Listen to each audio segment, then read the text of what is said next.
করে দিতে হয়েছে। ফুটবল মাঠের যে মেন গেটটা সেটাকে বন্ধ করে দিতে হয়েছে। আমরা গঙ্গারামপুরের মানুষের কাছে সত্যি সত্যি আমরা ক্ষমা চেয়ে নিচ্ছি। যারা ঢুকতে পারেননি, যারা বাইরে আছেন, তাদের কাছে হাত জোর করে আমরা ক্ষমা চেয়ে নিচ্ছি।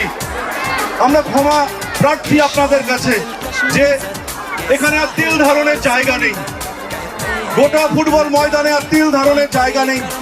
সুতরাং যারা ঢুকতে পারলেন না তাদের কাছে আমরা ক্ষমা চেয়ে নিচ্ছি। আমরা বুঝতে পারছি এর থেকেও বড় জায়গা দরকার। ফুটবল মাঠ আর হবে না, আমাদের স্টেডিয়ামে যেতে হবে। এরপরে আমরা স্টেডিয়ামেই প্রোগ্রাম করব। গঙ্গারামপুরের কাছে বলে দিতে চাই, সামনের দিন আমরা স্টেডিয়ামেই করব, কারণ এই ফুটবল মাঠটা ছোট পড়ে গেছে গঙ্গারামপুরের মানুষের কাছে। তাই আপনাদের কাছে বিশেষ অনুরোধ, যে যেখানে আছেন তিনি সেখানেই থাকবেন, দয়া করে আগানোর চেষ্টা করবেন না। অরুণিতা আসছে, এই জনপ্লাবন, এই